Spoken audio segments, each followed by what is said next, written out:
안녕하세요. 강인욱의 고고학 여행 저자 강인욱 여러분께 인사드리겠습니다.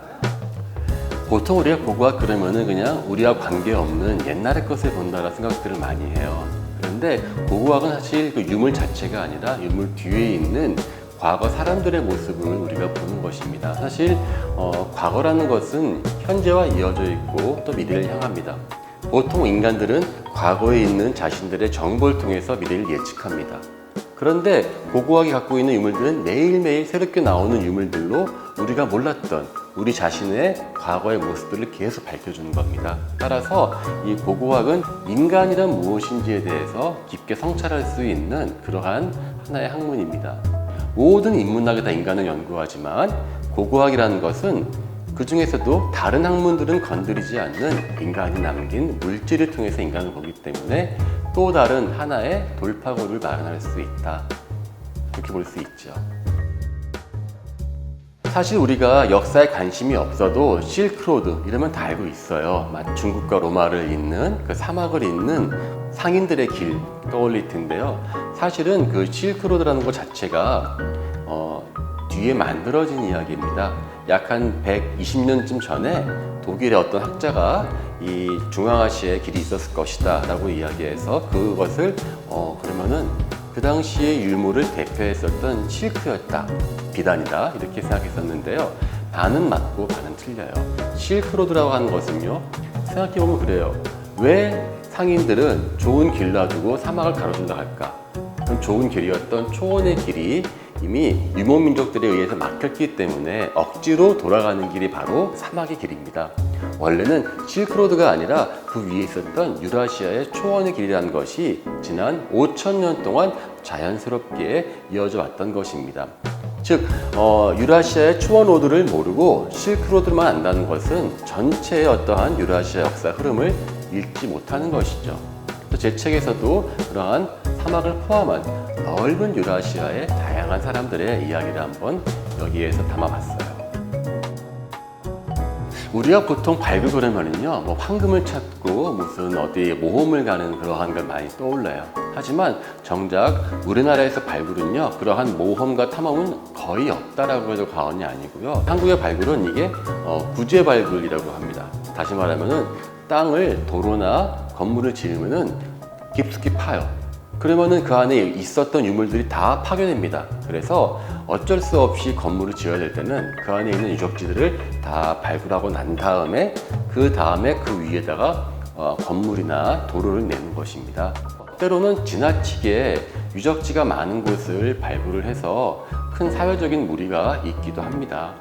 가장 좋은 예가 우리 최근에 춘천의 중도 레고랜드라는 게 있습니다. 그 춘천 중도는 원래부터 유적지가 많다고 국가적으로 인정이 돼가지고 사적지라고 해서 아예 유적지를 보호시켰습니다. 그런데 그것을 레고랜드를 짓는다는 이유로 발굴을 해서 지금도 많은 논란이 되고 있어요. 한 번 판 땅은 절대로 돌릴 수 없습니다. 개발을 안 할 수는 없습니다.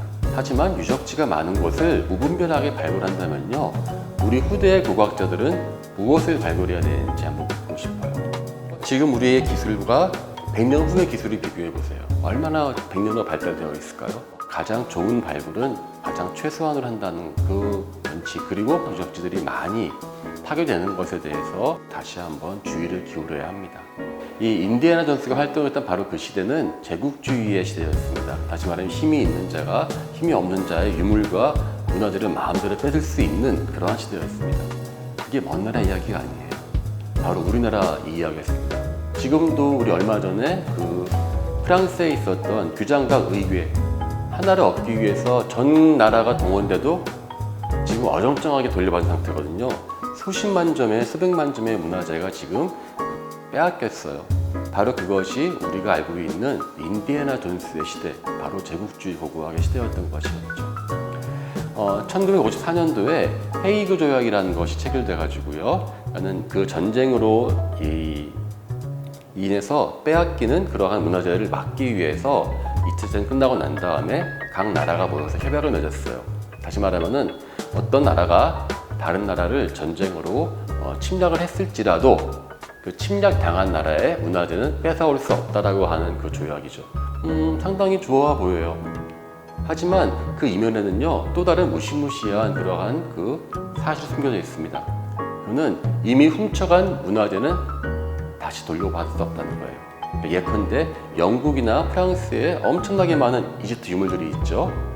물론 가능성은 적겠지만 만에 하나 그 이집트 사람들이 전쟁을 했다. 그래서 영국의 런던이나 파리를 점령했다고 치죠. 그렇다고 해도 자신들의 원래 그 유물이었던 피라밋의 파라오의 미이라나 오벨리스크 같은 이집트 유물은 손댈 수 없다는 뜻이 되는 것입니다.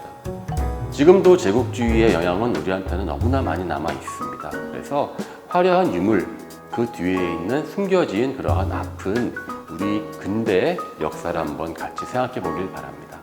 단지 저는 이렇게 말합니다. 인생을 다르게 느낄 수 있다.